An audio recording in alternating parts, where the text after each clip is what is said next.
Satanizar a la inteligencia artificial se me hace un... tú haces esto porque quieres poder, tú haces esto porque quieres ser reconocido. Creo que es la pregunta que menos voy a titular y voy a asegurar. ¿Usted piensa que está mal el sistema de pensamiento o de enseñanza ahora? Sí, no solo intuyo, he visto y veo los resultados. Porque los jóvenes actuales no obedecen a sus maestros. Una sarta de tonterías. Pero tus alumnos lo hicieron con inteligencia artificial. Como si eso fuera un delito. Y si no puedes aportar eso, y si en vez de eso los traumaste, o los hartaste, o si tenían vocación la perdieron, eso no debe estar ahí. ¿Cree que los exámenes de opción múltiple realmente miden el conocimiento de un alumno? Estamos con el doctor Vázquez, doctor José Luis. Mucho gusto, ¿qué tal? Bienvenido. Antes de comenzar, queremos empezar con una pregunta un tanto existencial. Doctor Vázquez, ¿qué es la muerte? Pues la interrupción biológica de la vida, nada más. Porque se ha oído mucho, ¿no?, que la ciencia médica o el ser médico convive mucho con lo que es la muerte. ¿Usted ha convivido con ese aspecto de que un paciente se le haya muerto, no sé, y haya convivido con eso durante mucho tiempo? Mira, fue mi trabajo como jefe de urgencias en el IMSS. 30 años fui jefe de urgencias, entonces tú imaginarás a diario ver 40, 50 pacientes diarios, pues en una semana fácilmente 3, 4 defunciones, ¿no? En diferentes turnos, en diferentes horarios, ¿no?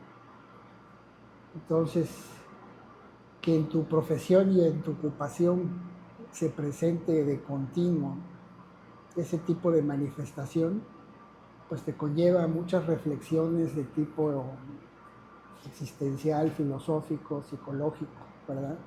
Sobre qué piensa la gente momentos antes de morir, era una pregunta que yo me hacía.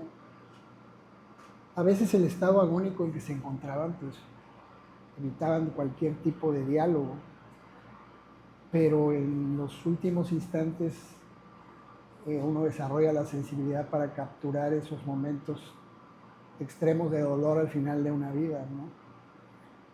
Y es triste y es doloroso, es cotidiano. Y naturalmente que contamos con mecanismos de defensa para poder seguir funcionando de esa manera y ser operativamente eficientes, ¿no?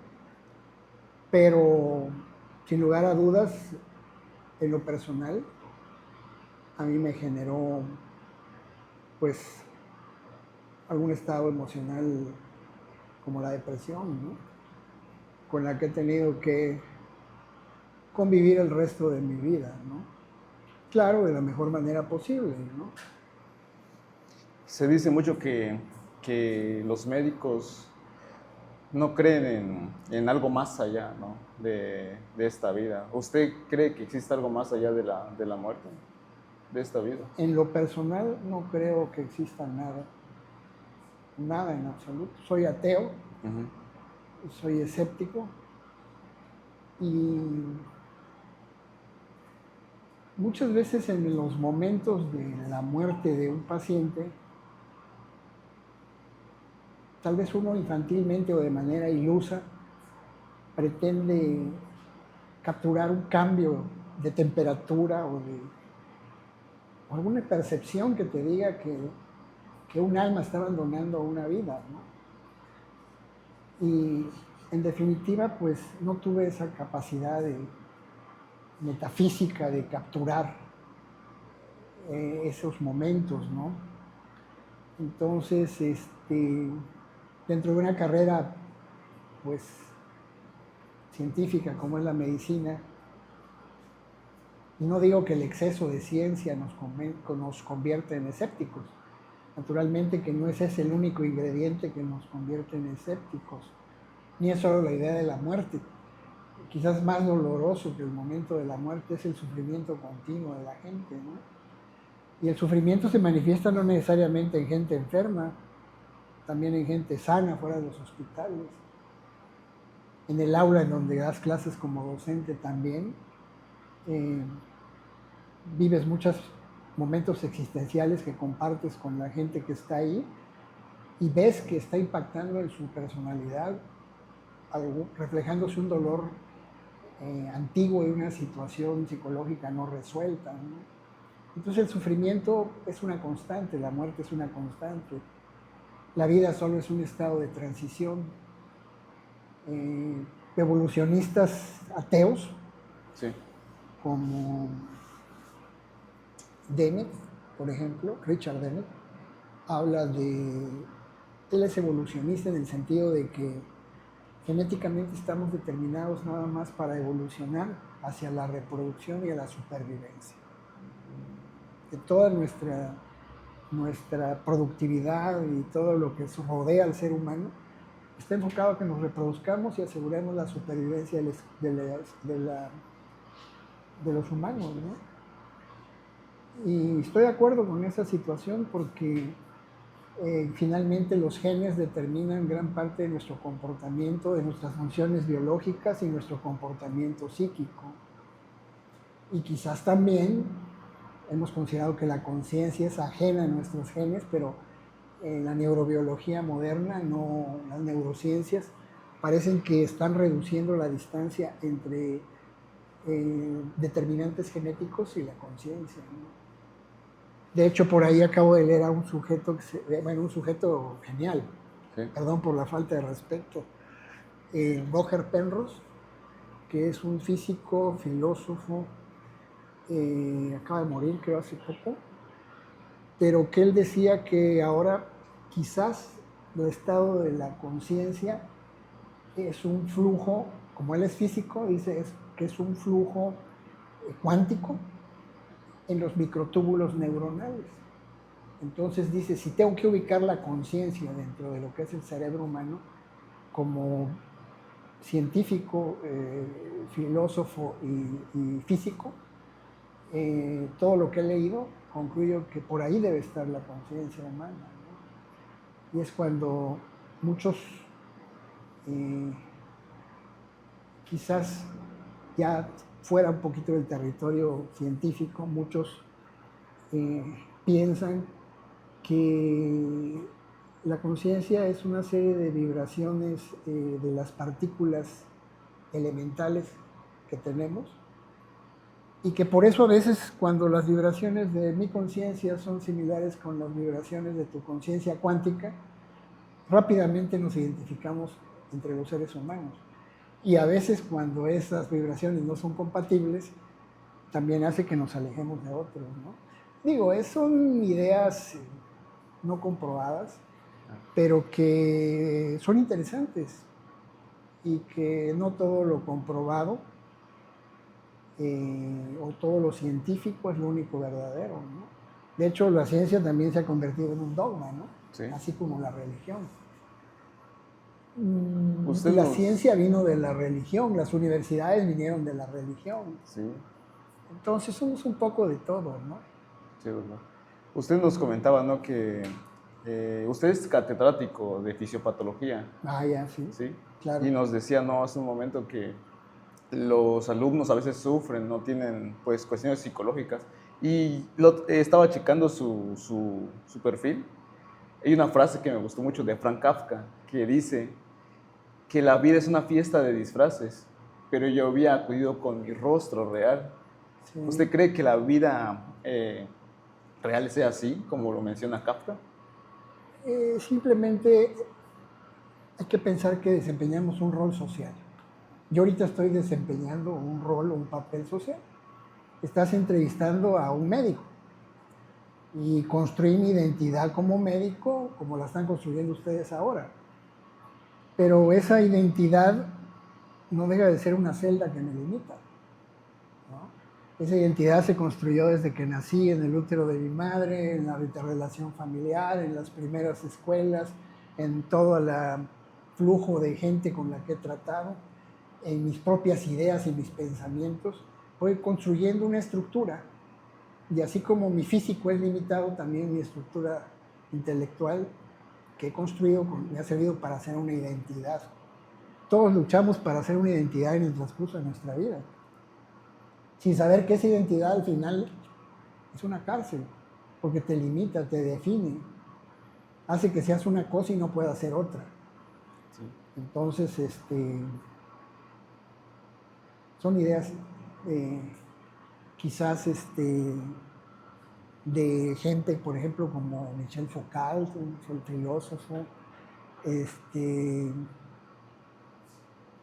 Nietzsche, Nietzsche. el mismo Kafka, escritores como Dostoyevsky, que para mí han sido seres iluminados que han ido trazando con sus ideas y con sus palabras y con el registro de sus libros gran parte de mi pensamiento, ¿no? Sigmund Freud también. Sigmund Freud, más que Freud, Lacan o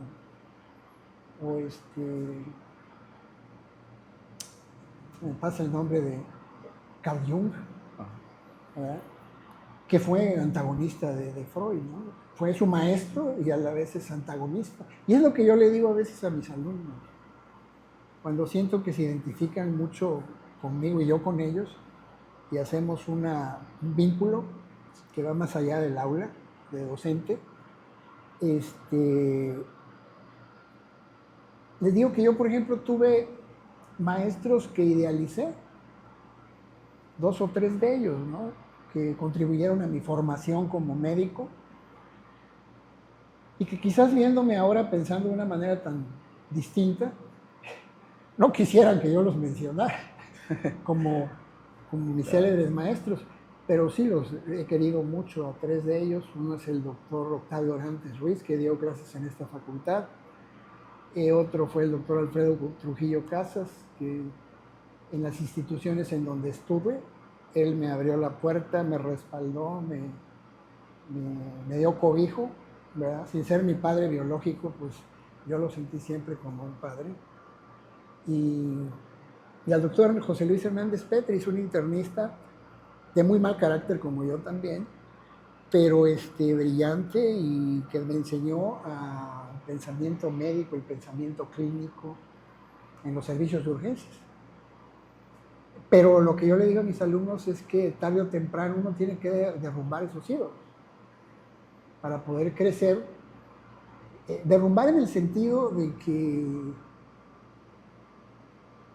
que los pongas a resguardo en tus recuerdos, que no los olvides, que sigas respetando su memoria. Yo lo estoy haciendo ahorita, ¿no? Pero que no sean un modelo a seguir, para que tú puedas ser tú mismo. Bastante tienes tú mismo con encarcelarte dentro de una identidad como para encarcelarte dentro de la de otros, ¿verdad? De otros. Ciertamente, Doc.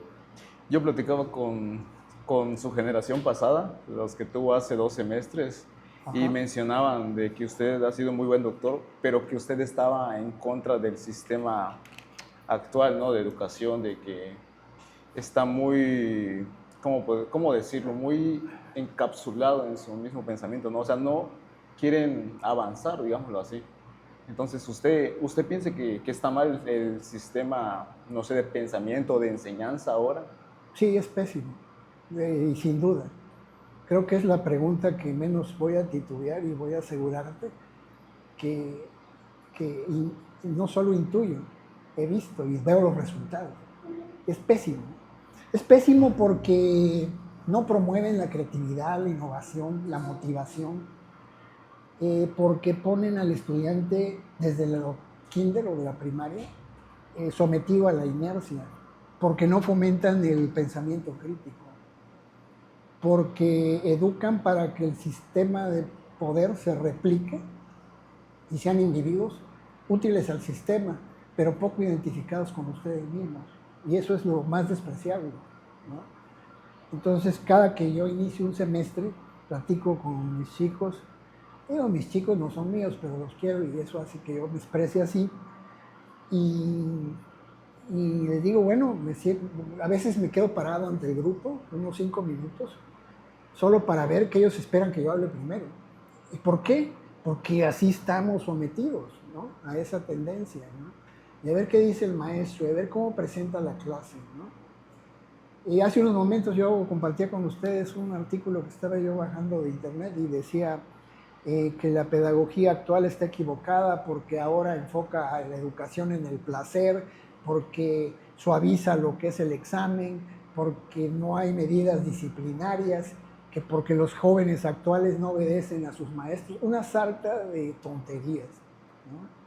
Porque en lo personal yo, pues no son solo los alumnos que he tenido en la escuela de medicina, sino internos residentes en el hospital, 30 años, médicos de base. Y en esa interacción cotidiana con diferentes grados de estudio, yo puedo ver que las generaciones actuales tienen más herramientas que las antiguas. Ahorita critican la inteligencia artificial y dicen, ay, ¿por qué usan el chat GTP? Bueno, en Suecia ahorita hay una corriente que dice que ya van a quitar los celulares y las, ¿cómo le llaman ustedes a las tablets? Que porque así no aprenden. Bueno, eso es una estupidez.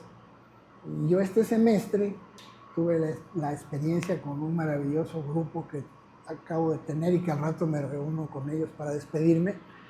Y ellos me enseñaron a usar el ChatGPT, me enseñaron a usar el Gemini y me han enseñado a buscar páginas de PubMed. Yo como estudiante, al principio, soy de la tercera generación de la escuela de medicina, estoy hablando de 48 años. Entonces, no teníamos acceso a libros. La biblioteca estaba peor que ahora, y eso es bastante decirlo. Eso es bastante grave, ¿no? Algunos maestros traían su revista que anualmente compraban en 2,000 o 3,000 pesos, 3 números al año, y dice, préstemela. No. Que tú la fotocopiaras menos. Entonces, eras texto clásico, dictado. Es un absurdo. Es un absurdo decir que eso era mejor que lo que pasa ahora. Hace poco mis alumnos presentaron en el pasillo de esa escuela, de nuestra amada escuela, pues unos bocetos de sus diapositivas.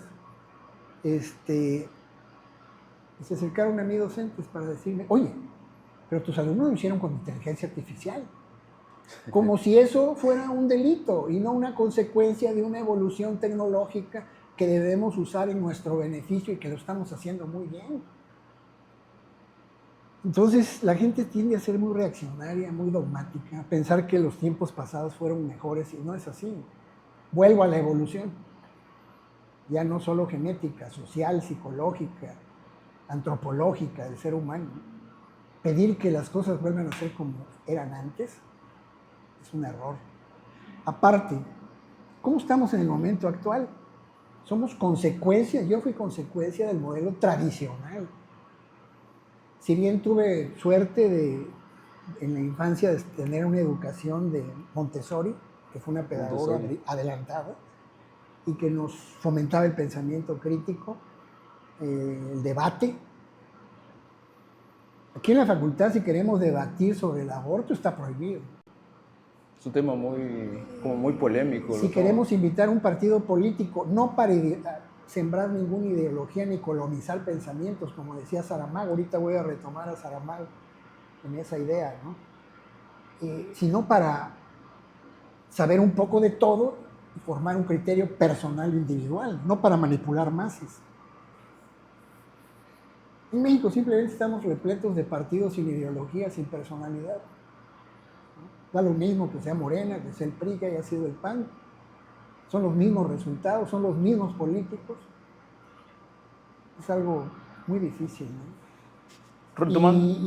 Y antes de terminar, no me gustaría perder la idea, de la autonomía que deben tener las universidades para los procesos de académicos y de docencia.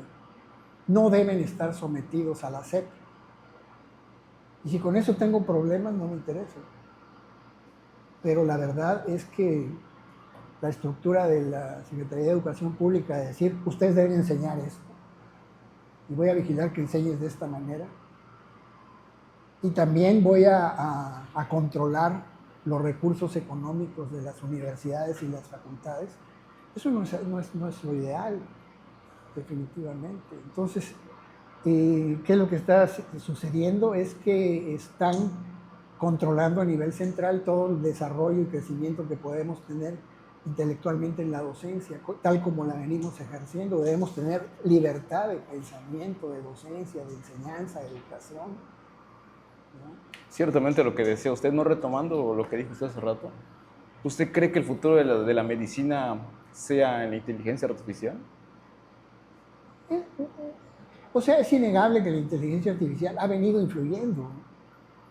Hay algoritmos computarizados, por ejemplo, para clasificar un paciente grave desde hace 30 años o más. Está la clasificación de Apache que usan los terapistas intensivos.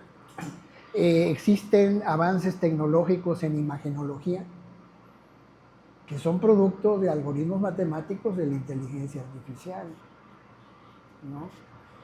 El ser humano va a usar la inteligencia artificial, aunque muchos digan que en un momento dado quizás la inteligencia artificial va a crear sus propios códigos y entonces se va a volver un poco arbitraria al control que los humanos podamos darle, ¿no? Pero no sé, ¿no? Decir que satanizar a la inteligencia artificial se me hace una estupidez, ¿no? Se me hace una estupidez porque es parte de la evolución, es parte del cambio. Se ha hecho en la medicina, se han encontrado beneficios, por ejemplo, clasificaciones, valores pronósticos. Gran parte de la farmacología no estuviera cambiando si no hubiera avances en tecnología y en inteligencia artificial, ¿no? O sea, es innegable que eso se tiene que dar, ¿no? Pero volviendo a Saramago, algo que me preocupa mucho es que cada gente que expresa ideas, así como ahorita lo estoy expresando porque lo que ustedes me están preguntando, sin querer coloniza las mentes de los que lo oyen. Y eso es muy peligroso, que alguien colonice nuestra mente con sus ideas. Entonces también el que da las ideas debe de calmarse un poco y ser un poco más juicioso en sus juicios para evitar colonizar la mente de los demás de manera negativa, ¿no? Entonces yo le digo a mis alumnos, ustedes escuchen, no imiten, debatan, critiquen. Yo pienso esto, ¿por qué debe ser así? Eso no es colonizar. Sí tenemos que colonizar en el sentido de que tenemos que leer y aprender muchas cosas, ¿no? El médico, ese es otro punto, que no te he dejado preguntar, pero el médico no es solo ciencia y tecnología. La medicina es un arte. El hacer un diagnóstico es un talento que tú desarrollas a través de la educación médica. ¿En qué consiste la educación médica? En hacer que un joven inquieto, que en sus primeros semestres le preguntas por qué quiere ser médico y todos me dicen de manera muy linda, porque quiero ayudarle a los demás. Y realmente veo sus ojos y sé que es cierto. Lo que no entiendo es cómo años después, cuando ya es súper especialista muchas veces, ya no ayuda a los demás como él decía, ¿no?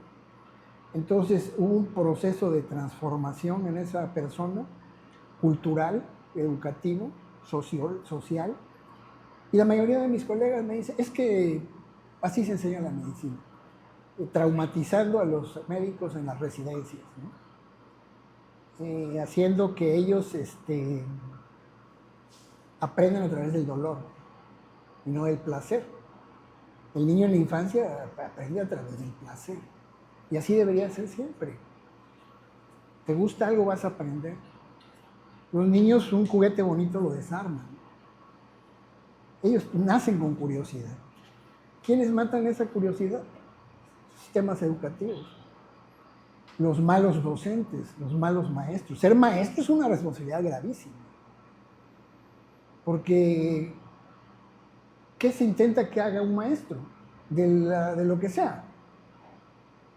Ayudarle a los demás a través del conocimiento y el aprendizaje a adquirir capacidades, a desarrollar habilidades, pero también a fomentar valores humanos y sobre todo a desarrollar su potencial intelectual. Entonces tú al final de un semestre, aunque es muy corto el tiempo, tienes que decir, creo que son mejores que lo que de lo que estaban hace 3 meses o 4. Y si no puedes aportar eso, y si en vez de eso los traumaste, o los hartaste, o hiciste que se aburrieran, o si tenían vocación la perdieron, entonces no debes estar ahí, ¿no? Entonces cuando no sientas ese deseo de trascender más allá del programa y de trabajar con personas que van a aprender y van a desarrollar ideas propias, pues ya no estés ahí, ¿no? Y es lo que creo que pasa muchas veces, ¿no? Docentes viejos, como yo o más, que están ocupando un lugar porque todavía no les ha llegado el momento de partir o porque su situación económica es muy difícil, pero que ya no producen con ese gusto con el que producían antes. Yo creo que uno debería tener autocrítica y decir, ya no me gusta ir a dar clases, me voy. Y sé que eso no le va a gustar a muchos, ¿no? Pero bueno, es lo que pienso, ¿no?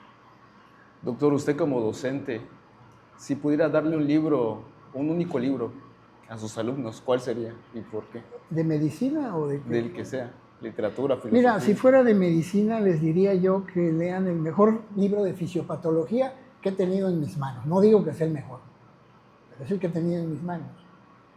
Y ese libro de fisiopatología me lo enseñó un alumno. Eso me da gusto. Un día pasaba yo y vi que estaba en su mesa de él un libro de fisiopatología enorme que es el Macán. Ajá.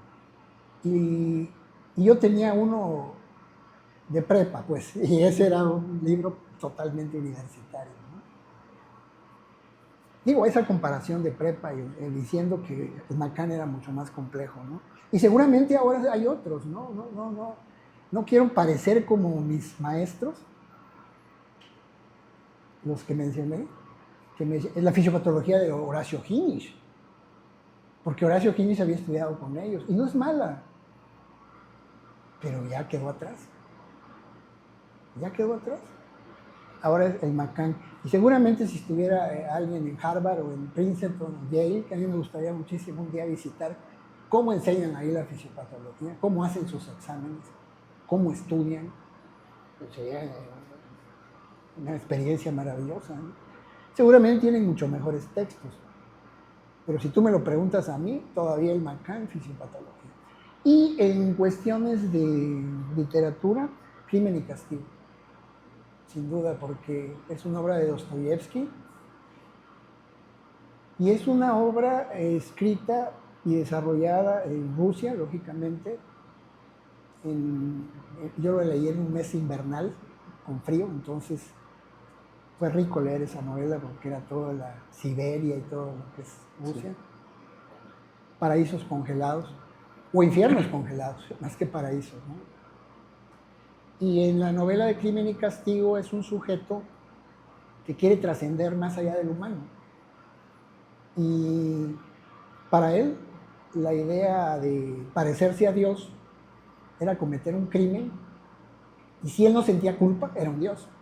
Ese era su razonamiento. Al final comete un crimen y se da cuenta que no era Dios. Y entonces es donde Dostoyevsky trata el problema del sufrimiento y de la culpa. Entonces son temas existenciales. Las novelas que contienen muerte, sufrimiento, culpa, miedo. El ser humano ve el pasado con culpa. Se culpa de todo lo que debió haber hecho y no hizo. En un futuro, ve el futuro con miedo. Entonces está entre la culpa y el miedo, y su presente, ¿no? Pero su presente está influido de culpa y de miedo. Y entonces su presente es el sufrimiento. Entonces creo que debemos aprender a liberarnos, a pensar que, como te dije, yo no creo en reencarnación, en vida eterna, que esta es una sola vida, que este es un único momento que tenemos, no de ser felices, porque la felicidad es un concepto para mí enajenante y burgués. Pareciera que tú sé feliz. Y entonces la gente se pinta una sonrisa para decirle a los demás, soy feliz. Una máscara. Pero son máscaras, lo que tú decías hace rato, ¿no? Entonces, la felicidad es tan traicionera que va y viene que no vale la pena confiar en ella, ¿no? Más vale sentirte pleno y satisfecho de lo que haces, de tus vivencias, de no recriminarte, de soy humano, cometo errores. En religión eres un pecador, bueno, esa ha sido una culpa ancestral que nos han injertado de manera injusta, ¿no?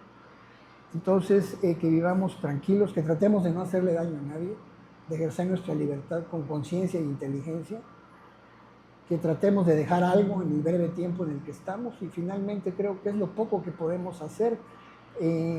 No entiendo la soberbia que tienen muchos.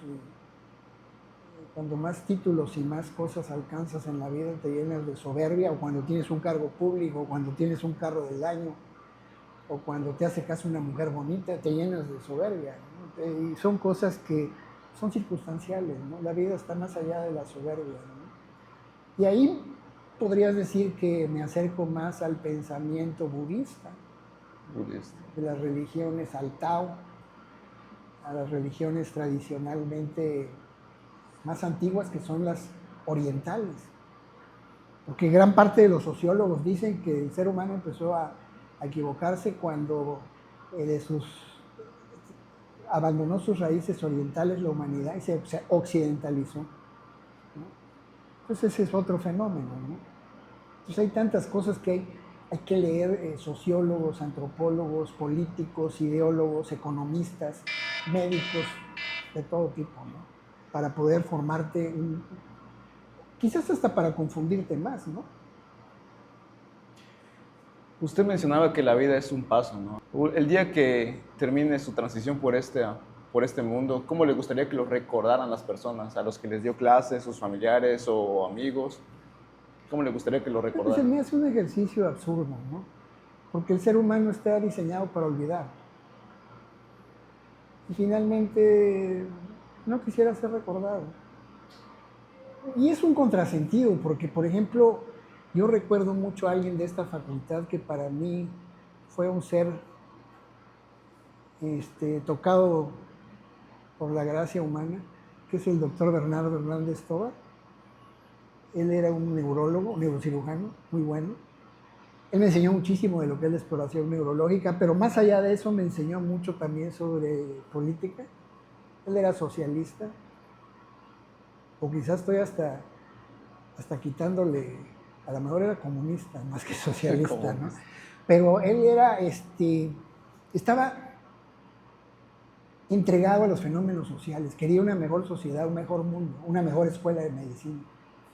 Y era uno de los pocos tipos que yo vi en esas sillitas verdes que están afuera de la escuela, esas de fierro. Yo lo veía sentado siempre con un libro, rodeado de 3 o 4 estudiantes, platicando con él, desarrollando ideas, inspirando. Una vez que murió de una manera muy trágica, aquí hicieron en el ¿cómo se llama? La Plaza Cívica, una remembranza de él. Vinieron gentes de Morena que no me interesan, pero vaya, era su partido y él fue reconocido, fue aplaudido. En menos de una semana, el olvido. No veo un aula que tenga su nombre. Los que fueron sus alumnos lo recordamos entrañablemente, pero pues eso ya no está aquí. ¿Qué? Entonces, ¿para qué quisiera ser recordado? Él hubiera querido en vida, como yo, tener alguna forma de poder, y sí, finalmente mentirías o serías hipócrita si no quisieras tener una forma de poder para radicalmente hacer cambios que se necesitan hacer. ¿En beneficio de quién? De los débiles, de la gente vulnerable, de la gente que está en crecimiento intelectual, de los niños, de la gente vulnerable dentro de la sociedad, ¿no? Creo que es una responsabilidad que tenemos como seres humanos. Y si en una vida no puedes hacer algo relacionado con eso, pues pudiste vivir o no vivir. Entonces, más que recordar es dejar gente feliz en el mundo, ¿no? Y si puedes aportar una un granito de arena, pues hacerlo, ¿no? Pero a veces siento que no nos dejan. Al contrario. Tú haces esto porque quieres poder. Tú haces esto porque quieres ser reconocido. Tú haces esto aquí en este contexto porque quieres ser director. O tú haces esto porque quieres ser líder sindical. No vale la pena ninguna de esas cosas. Y yo puedo decir que siempre tenemos un precio. Tampoco es una moral dionisiaca, no. Todos tenemos un precio, ¿no? ¿Viste vivir o no vivir? Entonces, más que recordar es dejar gente feliz en el mundo, ¿no? Y si puedes aportar un granito de arena, pues hacerlo, ¿no? Pero a veces siento que no nos dejan. Al contrario. Tú haces esto porque quieres poder. Tú haces esto porque quieres ser reconocido. Tú haces esto aquí en este contexto porque quieres ser director. O tú haces esto porque quieres ser líder sindical. No vale la pena ninguna de esas cosas. Y yo puedo decir que siempre tenemos un precio. Tampoco es una moral dionisiaca, no. Todos tenemos un precio, ¿no? Y cada quien sabe su precio. Y alguien dice, y lo dice quizás de una manera muy banal, pero hay que saber venderse bien. Y ese venderse bien es venderte tú para que los que te rodeen estén mejor. Venderte tú por 5,000, 10,000, 15,000, 20,000 pesos mensuales más. Esa es una corrupción barata, ¿no? Estamos hablando de muchas cosas, ¿no? Sí. Pero pues así soy yo. Esa es mi ideología, ese es mi mundo. Tu filosofía. Y me refugio en él porque no me gusta lo que veo en el exterior. Y me duele no poder cambiar muchas cosas. Por eso leo tanto. Es una terapia. No, ya está muy bien. Doctor, antes de terminar con este podcast, agradecemos mucho su sabiduría que nos ha compartido, ¿no?, sus experiencias y su pensamiento. Pero antes de terminar, tenemos esta dinámica que ya se la hemos comentado antes. Claro, ¿no? claro, sí. De una serie de preguntas rápidas que nos gustaría que usted respondiera, pero solamente puede responder, solo puede responder con sí, no o paso. Y ya si al final se le hace una pregunta interesante y quiere ahondar más en esa, pues ya nos... Al final, si paso en algo, la dejas para el final. Sí. Porque si no me da tiempo. Sí, claro, Doc. Bueno, empecemos con la primera pregunta. Recuerde, sí, no o paso. ¿Es posible ser un excelente médico sin ser una buena persona? No. ¿Se puede aprender medicina de verdad solo leyendo libros? No. ¿Ha llorado alguna vez por un paciente al llegar a casa? No recuerdo. ¿Cree que los exámenes de opción múltiple realmente miden el conocimiento de un alumno? No. ¿Cambiaría su título de médico por haber escrito una obra maestra de la literatura? Desde luego que sí. ¿Cree que la ciencia terminará algún día con el misterio del alma? No. ¿Tiene el ser humano derecho a decidir cuándo morir? Sí. ¿Cree en la vida después de la muerte desde un punto de vista biológico? No. Muy bien. ¿Quiere andar en alguna pregunta? No. todo Muy bien, doctor. Antes de terminar, ¿qué nos compartiría qué está leyendo? La literatura de... Mira, este libro lo acabo de pedir. De hecho, no he avanzado mucho. Tiene 3 meses. Me lo trajo mi ahijada Osiris, la doctora de España. Lo pidió. Tardó 3 meses en venir. Y es un libro de un pensador francés que se llama Paul Ricoeur.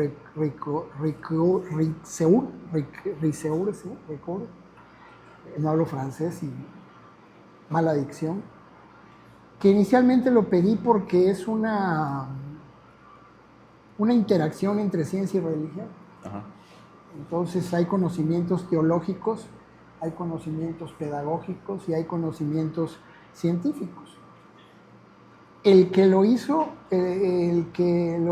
pues es un pensador, como dije, un filósofo, un escritor francés ya muerto, El que hace la traducción y algunas reflexiones es Emanuel Flores Rojas, que él es licenciado en filosofía, maestro en humanidades, en ética, en la Universidad del Estado de México, ¿verdad? Entonces, él tomó las ideas del pensamiento de él y lo plasma para hablarnos de diferentes aspectos teológicos, existenciales, religiosos, bíblicos, filosóficos, citando a mucha gente interesante, que es lo bonito de los libros, ¿no? Sí. Te mencioné al autor, al traductor y ensayista, pero dentro del libro hay 1000 citas de diferentes personajes, de diferentes épocas, de diferentes tendencias. Y yo creo que eso es lo que nutre el pensamiento del ser humano, ¿no? Ahorita, por ejemplo, si ves a X gente, como este es filósofo, sociólogo, historiador. O sea, ya no eres una cosa. El que cité hace rato era físico, escritor y filósofo. El biologista, el que cité primero, Richard Dennett, era biólogo y físico.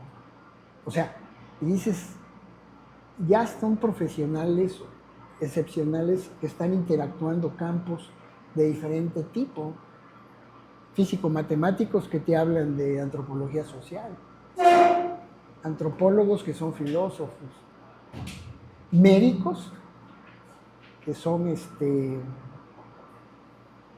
pensadores o filósofos. Ahorita se me va un neurólogo que murió hace 2 años, que era célebre por eso, escribía libros ensayos sobre filosofía, y él era neurólogo. Entonces, es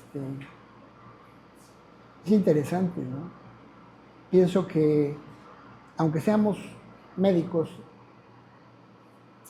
va el punto, perdón si me extiendo. El punto es, ¿adquieres una profesión para ganarte la vida? Esa es una buena pregunta que quizás faltó. Ajá. ¿Hiciste una profesión para ganarte la vida? Si soy hipócrita, te digo no. Pero si voy a la realidad, de algo tengo que vivir. Me tocó ser médico, soy profesional en lo que hago, creo no ser para nada malo, tampoco una maravilla, pero soy un profesional. Pero que por eso me encarcele en mi dimensión de médico y no sé, hay otras cosas. Me gusta escribir. A propósito, les doy un comercial sobre mi página Nómada. Y puse Nómada porque siempre he querido ser errante, pero errante en ideas. Mi cuerpo físico siempre está en Tuxtla Gutiérrez, Chiapas, desgraciadamente, ¿no? No he viajado como yo quisiera. Sí, pero nómada es pensamiento, es existencia. Y él sí puede ser un vagabundo. Y yo quiero ser un vagabundo de las ideas siempre. Doctor José Luis Vázquez. Muchísimo gusto. Mucho gusto por compartirnos su sabiduría y esperamos volver a tenerlo en un próximo episodio de este podcast. Agradezco a tu grupo que se llama Enseñamet. A tu grupo que gentilmente, no sé por qué me eligió, pero me da gusto. Y fue un placer estos momentos, una experiencia diferente y la oportunidad de que conozcan algunas otras ideas o inspire a conocer otras cosas, inspirar a la gente a ser subversiva. No en el sentido que le dan los políticos. Es subversivo, va a salir a hacer daño a la... No. Subversivo intelectualmente. Mucho gusto. Mucho gusto, doctor.